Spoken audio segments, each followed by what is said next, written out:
Takie właśnie moje zdjęcie widzieliś w promocjach. Nie do końca tak wyglądam, aczkolwiek strasznie nie lubię kamerę. I dzisiaj zdecydowałam się zaryzykować 2 razy. Pierwszy, zrobiłam dynamiczną prezentację, która już nie jest w trendach, aczkolwiek. A drugie, zdecydowałam się pokazać moje archiwalne zdjęcia z poprzednich prac, dlatego że ja strasznie szanuję autentyczność, kiedy mi pokazują, jak dokładnie wyglądały miejsca pracy, jak dokładnie wyglądały projekty. Niestety, nie każdego projektu mam po prostu archiwalną wersję, bo jasne, że zawsze staramy się jako designerzy trzymać swoje portfolio z ostatnich projektów, a szczerze powiem, ja nigdy nie myślałam, że będę kiedyś prezentować na scenie, to jest w ogóle nie moja bajka. I przed tym, jak zaczniemy, ja by chciałam zapytać, kogo mamy na sali, czy to zgadza się z moją prezentacją. Także pierwszych ja proszę podnieść rękę ludzi, którzy już pracują w IT od 1 roku i wyżej. Cudownie. Kto pracuje od 0 do 1 roku? Git. I kto jeszcze nie pracuje w IT? Dobrze. To plus minus wszystkich porówno. Dobrze. Tak, to ja rozumiem, z tego nie będę korzystać się i lecimy z tym. Wybrałam dokładnie taki sam format prezentacji jak Aga, co jeszcze raz podkreśla nam, że niezależnie od tego, jaki format wybieracie, zawsze będzie coś od was. No i zacznijmy od tego, co było 17 lat temu. Tak, ja jestem tym dinozaurem. 17 lat temu tak wyglądało moje miejsce robocze. To jeszcze było w mieszkaniu moich rodziców. Nie jest to pierwszy mój komputer, to jest już drugi, właśnie taki bardziej nowoczesny monitor. Aczkolwiek to jest pierwsze miejsce, na którym ja zarabiam kasę. Ja wtedy pracowałam jako edytorka zdjęć dla agencji ślubnej i dostawałam na swoje 16 lat dość sporo kasy i byłam z tego niesamowicie dumna. I robiłam takie rzeczy, nie mogę się teraz nimi pochwalić, aczkolwiek w tych czasach to było coś niesamowitego. Każdy chciał to mieć, to było bardzo, bardzo, bardzo nowoczesne. I zazwyczaj to były zdjęcia kobiet, bo kobiety strasznie lubią wyglądać dobrze w social mediach i niczego od tej pory się nie zmieniło, także kocham to również. I moim konikiem była edycja twarzy, dlatego że to była praca bardzo czasochłonna i to, co teraz można zrobić za pomocą sztucznej inteligencji w 3 sekundy, wcześniej wymagało kilka dobrych godzin pracy i ja byłam w tą mistrzynią. I wtedy właśnie wylądował mu pierwszy layoff. To był 2008 rok. Firma się zamknęła, ja zostałam się bez pracy. No a właśnie, kiedy jesteśmy nastolatkiem, to jednak to nie ma żadnej tragedii w tym. I poszłam na studia budowlane. Także właśnie tak, jak Ewa mówiła, ja byłam z tych osób, które się przebranżowiali, jeszcze do tego dojdziemy. Co robiłam na tych studiach? Zajmowałam się grafiką z różnymi danymi właśnie w tym wszystkim. Dużo rysowałam graficzne, aczkolwiek nie było w tym żadnej twórczości i szczerze powiem, mi to pasowało. Miałam dużo danych i faktycznie odczuwałam, że robię dobre rzeczy, bo potem z tego wszystkiego będą budowane domy. Także ja naprawdę odczuwałam w serduszku, że robię coś dobrego. I potem poszła pracować do państwowej studii geologicznej, państwowej firmy i przez 2 lata robiłam takie rzeczy. I to właśnie faktycznie przez całe moje życie jakby ukierowało mnie na to, co ja robię, bo wtedy ja miałam całą grupę badawczą, która dostarczała mi dane i ja tylko to zbierałam i zawsze miałam wokół siebie milion chłopaków, które po prostu biegali z jednego końca do drugiego, zabierali dla mnie różne danych i ja tym zajmowałam się, żeby to jakoś przetworzyć.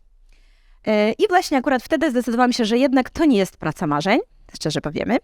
I do tego jasne, że geologia to jest branża, w której nie można zarobić dużo, jeżeli nie masz własnej firmy. No a kiedy miałam 19 lat, to raczej nie zamierzałam się w to wchodzić.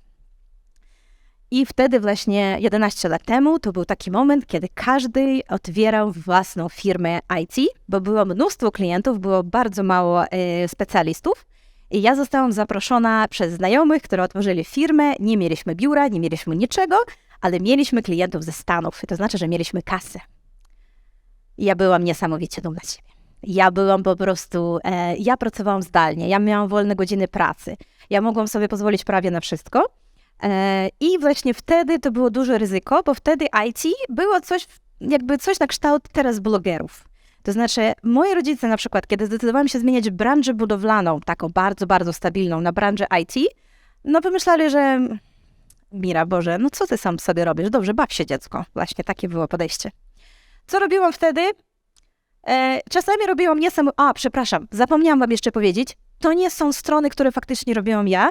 Wygenerowałam większość grafiki za pomocą Midjourney, aczkolwiek mocno wpisywałam dokładnie same to, co było wtedy, żeby pokazać wam faktycznie, jak wyglądała ta grafika. Także tak, wtedy było zapotrzebowanie na podobne strony, to były strony dla różnych gier, różnych filmów, czegokolwiek. Wszystko było na desktop, bo wtedy były jeszcze takie telefony z przyciskami. Aczkolwiek takie rzeczy robiliśmy dla siebie, tak powiemy, a zarabialiśmy na sklepach, które sprzedawali różne leki i na agencjach ślubnych. To właśnie były jedne klienty, które ciągle po prostu dawali nam kasę. 10 lat temu przeszłam do pierwszego swojego software house'a. Dużo programistów, pierwszy raz w życiu dostałam sprzęt, na którym pracowałam w domu. To było niesamowicie, to było bardzo dobrze.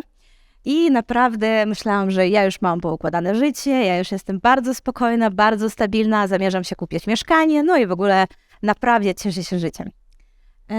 Co robiłam wtedy? Wtedy to była sprzedaż różnych komórek. Wtedy tak, jeszcze nie każda komórka była czarną. Wtedy było bardzo dużo różnorodności w tym wszystkim. I do tego ludzie nie zawsze ogarniali, co tam jest w środku tych komórek, także trzeba było wszystko tłumaczyć. I to właśnie pierwszy raz, kiedy ja pracowałam z badaniem rynku, wtedy nie było UX-a, wtedy było tylko badanie rynku. No i właśnie tym zajmowałam się, miałam niesamowity zespół. Kochałam go strasznie. Do tego jeszcze robiliśmy takie jakby artykuły, nowości, to były personalne blogi. Wtedy to chciał mieć naprawdę każdy, od państwowego urzędu do szkoły podstawowej, po prostu każdy musiał mieć własny blog. I na pewno zauważyliście, że ja mam akcent. W 2014 roku wybuchnęła wojna i to jest moje miasto rodzinne, które właśnie znajduje się, to znaczy ten budynek znajduje się naprawdę po drugiej stronie ulicy ode mnie. I ja zdecydowałam się nie czekać na pełną wojnę, która dla mnie było oczywiście, że się zacznie. Jak wiele osób wtedy, ja zabrałam jedną walizkę, jeden plecak i pojechałam do Polski. I tak wyglądało moje miejsce robocze przez następne 2 lata. Dla mnie to był niesamowity downshifting, bardzo ciężko to przeżywałam. Nie mówiłam w języku angielskim, bo wcześniej nie potrzebowałam. Nie mówiłam w języku polskim, a oczywiście, bo w ogóle nie było potrzeby. I właśnie przez następne kilka lat ja mocno uczyłam się i po prostu przeżywałam własny wewnętrzny kryzys. Zajmowałam się niesamowitym projektem. To był pierwszy projekt dla mnie, który miał bardzo dużo mechaniki pod spodem. I to był projekt przeznaczony dla turystów, które chodzą już tak profesjonalnie w górę i każdy z nich ma urządzenie GPS, w którym ładuje te GPS pointy i potem coś z nimi trzeba zrobić. Nie jest to bardzo znana społeczność, aczkolwiek ona jest niesamowicie rozbudowana i wtedy miałam pierwsze badania w terenie z tymi hitchhikerami, którzy właśnie zajmowali się takimi bardzo mocnymi podróżami na całym świecie i ciągle mieli z sobą taki jakby GPS-aparat, z którego ładowali te wszystkie dane. Znudziłam się w domu strasznie. Pracować zdalnie, nie mając żadnych znajomych, to jest tragedia. I patrzcie, jaka jestem szczęśliwa, że poszłam do biura. Właśnie to było moje pierwsze biuro. Ja wtedy mówiłam w języku angielskim, bo w polskim jeszcze było mi bardzo trudno. Aczkolwiek byłam mocno szczęśliwa z tego, że mam ludzi wokół siebie. I co znowu, idziemy do tego, że to nie jest praca tylko dla osób, które zawsze wolą być sami. Może ktoś kojarzy to zdjęcie. To jest zdjęcie vendora Google'a, które znajduje się w Krakowie. I ja naprawdę byłam niesamowicie dumna, że dostałam się do takiego wysokiego miejsca, że wszystko mi się udało, że mam pięknych ludzi wokół. Tylko że to były bardzo nieciekawe dla mnie projekty. To było wszystko, właśnie pierwszy raz zaczynam pracować na mobile, aczkolwiek praca mi absolutnie nie odpowiada, nie jestem ciekawa tego, co tam się wydarzyło i naprawdę chciałabym jeszcze jakby wrócić do tej mechaniki, która była wcześniej, także decyduję się, jeszcze powiem tak, że mieliśmy bardzo dobre wyniki i dostaliśmy pierwsze wtedy nagrody o tym, że naprawdę jesteśmy bardzo, bardzo, bardzo wydajni. I wtedy właśnie zmieniam pracę i tak wyglądało nasze biuro w Virtusie w 2018 roku. Ja strasznie kochałam, po prostu to było nasze pierwsze biuro. Bardzo przytulne, bardzo rodzinne i całkiem nie żałowałam, że odeszłam od dużej korporacji, bo nie pasował mi ten styl absolutnie. Zajmowałam się czymś takim, niezależnie od tego, że UI jest absolutnie niepozorna. To był projekt dla risk managementu finansowego i wtedy przez wiele lat zajmowałam się tym, że uczyłam się, czytałam, zajmowałam się również mechaniką pod tym wszystkim i to był jeden z projektów, których ja uważam, że jest najlepszy dla mnie jako produktowce, bo ja kojarzę, co to jest risk management i kojarzę, jak go obliczyć. Zmieniamy biuro, firma rośnie, dostaję piękne biurko, piękny stołek, aczkolwiek zostaje się ta sama rodzinna atmosfera, którą ja bardzo kocham. I teraz ja już mam specjalizację. Ja specjalizuję się właśnie pierwsze za 12 lat. Ja mam specjalizację jako duże korporacyjne projekty, bo ja strasznie lubię mechanikę i ta mechanika zazwyczaj innych ludzi męczy, aczkolwiek dla mnie to jest po prostu najsłodsze, co może być. Rosną nasze projekty, teraz projekty mają od 200 stron i pod tym jeszcze, pod spodem jeszcze niesamowitą mechanikę do tego. Jeszcze raz zmieniamy biuro i zaczynam zajmować się jeszcze bardziej rozbudowanymi projektami. Wszystko jakby już to jest biblioteki, tu już jest ścieżki, to już architektura, bo bez tego już po prostu nie da się odnaleźć w tym projekcie. I tak wygląda moje biuro obecne. Przeważnie pracuję zdalnie, kocham zdalną pracę, nie mogę po prostu sobie przedstawić, żeby na stałe pracować z biura. I teraz zarządzam zespołem, mam designerów pod sobą i to nasza architektura informacji. To znaczy nie to są strony, to są akcje, które mamy w systemie i teraz mamy na tyle rozbudowane systemy, że po prostu jedna osoba nie da się w tym nawigować, także mamy team z 11 designerów w tym momencie i jeszcze ciągle rekrutujemy. I to, co o mnie, właśnie pierwsza część była o mnie, druga będzie o was. Aczkolwiek mi się wydaje, że bardzo ważne mówić o tym, że branża IT jest rozbudowana i nigdy nie wiesz faktycznie, gdzie wylądujesz. Bo są różne rzeczy, życie się zmienia i zawsze po prostu trzeba być przygotowanym na wszystko. Nasz temat dzisiaj to są kobiety w IT, także pójdziemy do części świadomość. Czy problem istnieje? To jest właśnie trochę starsza wersja prezentacji. Dzisiaj jakby kilka godzin temu ją odładowała, aczkolwiek w wielu biurach, w których byłam, ja już mam ostatnio takie hobby, robić zdjęcia łazienek, chodzi o to, że w dużej ilości biur nie ma łazienek dla kobiet. Po prostu. Nie zaprojektowane. I to nie znaczy, że tu mamy łazienkę dla mężczyzn, obok jest łazienka dla osób niepełnosprawnych i gdzieś tam za rogiem jest łazienka dla kobiet. Nie, po prostu nie ma. W całym budynku, na wszystkich piętrach. Nie było zaprojektowane. Ja mam kolekcję na razie z 4 takich zdjęć w 4 biurach, aczkolwiek jeżeli by ja zaczęłam zbierać ich wcześniej, to byłyby ich dużo bardziej. Strasznie mnie to jara, bo to znaczy, że projektant, który robił to biuro, osoba, która budowała to biuro, osoba, która wykończała to biuro, osoba, która wynajęła to biuro, nikt z nich nigdy nie pomyślał, że kobiety potrzebują osobnej łazienki i większość osób, które już wynajęli biuro, nawet nie zdecydowali się zmienić ten znaczek osoby niepełnosprawnej i człowieka jakby mężczyzny, na przykład na osobę niepełnosprawna i kobieta. Przynajmniej taki mały smaczek. Aczkolwiek ciągle takie biura się budują, nawet są w Krakowie. I ostatnio byłam na budowie, bo wynajmowała również moja znajoma firma i znowu nie mają łazienki dla kobiet. I to po prostu dlatego, że na tyle mamy duży ten problem i na tyle kobiety nie są uwzględniane w IT, to się zmienia z czasem, aczkolwiek jest jeszcze bardzo dużo rzeczy do przełamania. Dlaczego tak się dzieje?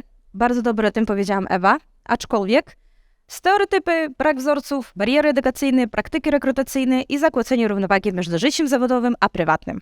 Z mojej perspektywy pierwsze mocno się wydziela, że stereotypy społeczne i podświadome uprzedzenia faktycznie nie możemy sprawdzić i dokładnie tak samo mają ich mężczyźni i tak samo mamy ich my w środku. I my nie możemy to przeliczyć na jakieś kwoty. To jest po prostu coś, co jest po prostu niewiadome dla nas, tak? Dobre nawyki pracy w IT. Zawsze rozwijać się w tym, co jest teraz na palecie dnia, co jest naprawdę bardzo zapotrzebowane. Szukać mentoringu, i właśnie jak powiedziała Aga. Budować profesjonalną sieć, którą na przykład ja ciągle nie mam. Pielęgnować relacje ze swoją grupą społeczną niezwiązaną z IT i to chodzi o to, że w IT są duże problemy i oni były od zawsze. Może skończyć się projekt, może skończyć się jakiś R&D, cokolwiek faktycznie i musicie zawsze mieć kogoś, kto was wesprze poza pracą i z mojej perspektywy my jako kobiety na tyle jesteśmy sfokusowani na pracy, że dość często po prostu zapominamy o tym. I polegaj na kobietach w miejscu pracy. To jest niesamowicie ważne, bo właśnie jeżeli wy będziecie mieć jakiekolwiek problemy, to kobiety to właśnie ta jest grupa społeczna, która będzie was w pracy wspierać. Nie trzeba tego ignorować, bo również znowu wracamy do podświadomych uprzedzeń, że kobiety mogą być mniej profesjonalne, może cokolwiek właśnie tam może być w głowie, aczkolwiek to naprawdę jest bardzo ważne. I weryfikuję uprzedzenia, znowu dokładnie to, o czym mówiła Ewa, czy są wydełki, które dostają osoby na tym stanowisku, czy są procedury awansu klarowne dla wszystkich. Jeżeli coś widzicie, to mówcie o tym I najważniejsze dla mnie, które ja również przeszłam już po 10 latach w branży, nie bój się odejść z pracy, jeżeli źle się czujesz. Psychoterapeuta kosztuje drożej. Naprawdę, nie warto. I idziemy, z mojej perspektywy, najbardziej ciekawej części. To jest właśnie wybieranie celów IT. Kiedy gotowałam tą prezentację, od początku myślałam sobie, pokazać pięknych kobiet w IT, które naprawdę są sukcesowne. To są listy kobiet, które rozbudowają branżę sztucznej inteligencji w Polsce. Aczkolwiek to są ludzie, którzy już przeszli swoją drogę. Oni już są 15-20 lat w branży i bardzo ciężko na nich orientować się. I właśnie na LinkedInie zobaczyłam taki post. Naprawdę 17 lat temu, kiedy ja tylko zaczynałam swoją grę z IT, ja nie chciałam zarobków i ja nie chciałam, żeby w moim życiu była stabilność. Ja chciałam się bawić. I ja wtedy robiłam po prostu piękne, magiczne rzeczy, bo mi się podobało.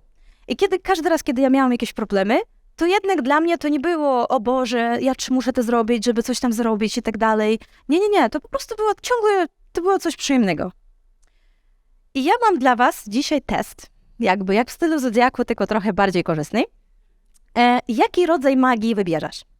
Bo każda magia, którą widzimy, to jest jakaś technologia, której nie rozumiemy. Także ja was poproszę wybrać, teraz ja pokażę listę, a potem pokażę, czego ta lista dotyczy. Nie starajcie się myśleć o tym, bo będę przeklikiwać dość szybko. Postaraj się odczuć u siebie w sercu, co tak naprawdę wam najbardziej podoba się z tej listy. Ok? To lecimy.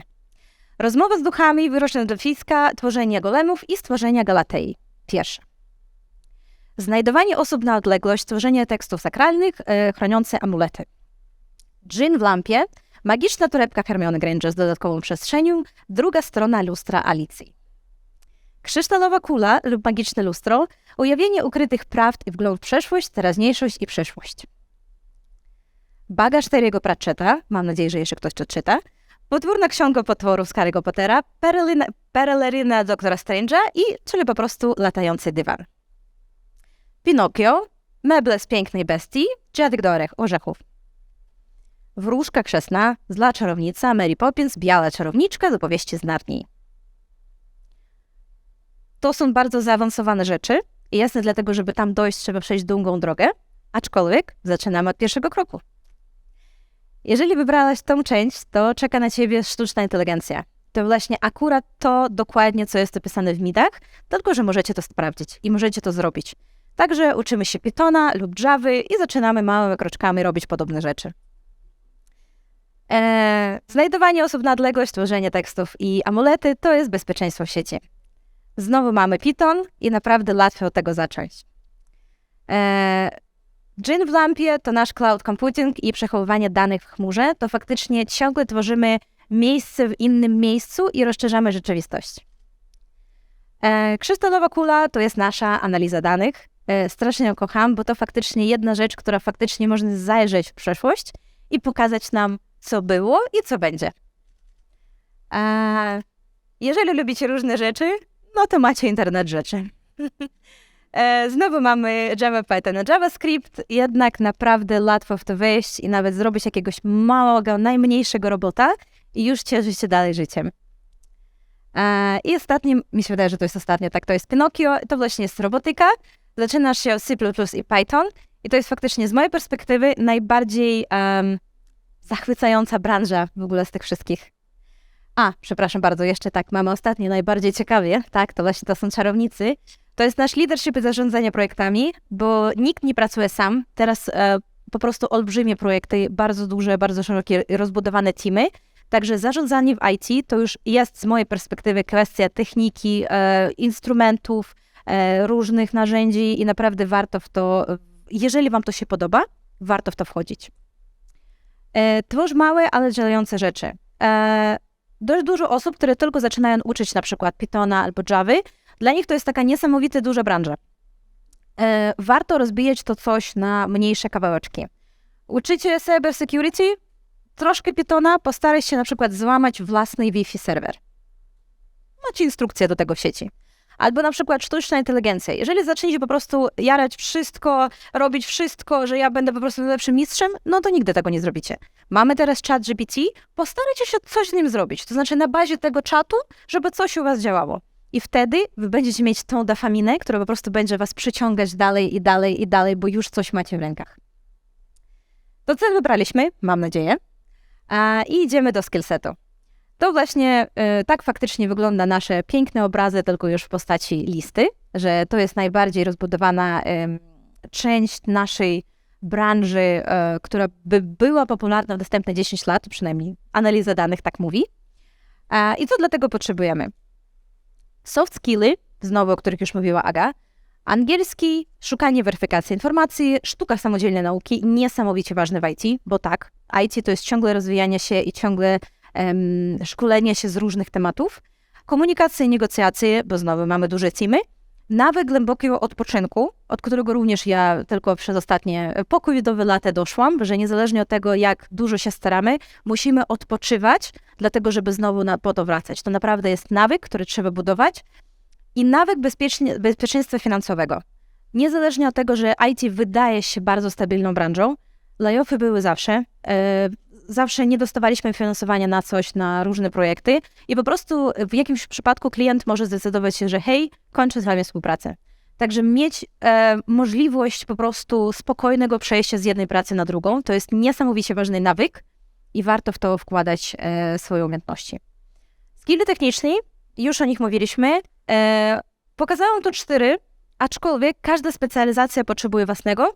I tu już od soft skilli wychodzimy, że jeżeli umiecie się uczyć i możecie znaleźć tą informację, no to nie będziecie mieć z tym problemu.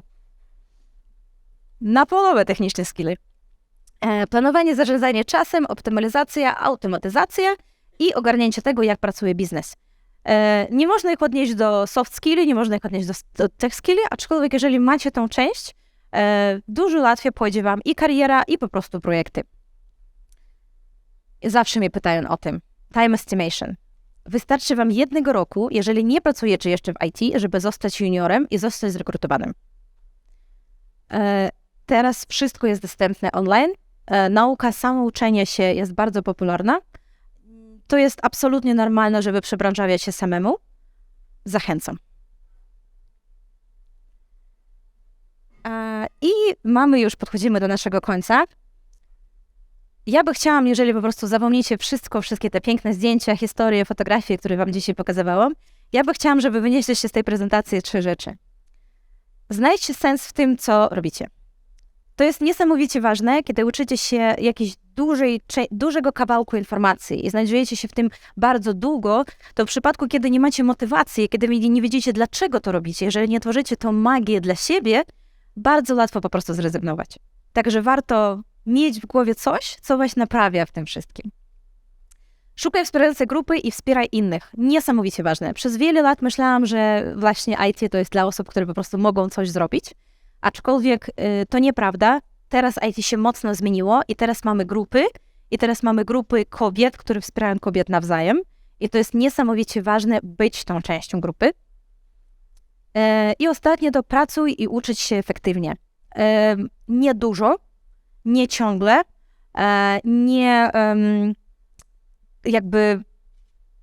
nie dużo, powiemy tak. Dlatego, że statystycznie kobiety przekładają więcej czasu na nauki i dużo wysiłku, więcej wysiłku na naukę niż mężczyźni, aczkolwiek my zazwyczaj jesteśmy rozproszeni.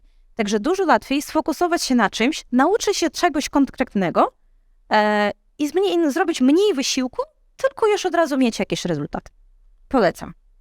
Z tego właśnie moja książka, którą wybrałam, to jest Atomic Habits, dlatego że niezależnie czego się uczymy, czy to będzie leadership, czy to będzie IT, czy to będzie współpraca z dziećmi, psychologia, cokolwiek, to jest praca konsekwentna, systematyczna, regularna i tylko wtedy my naprawdę będziemy mieć bardzo dobre rezultaty.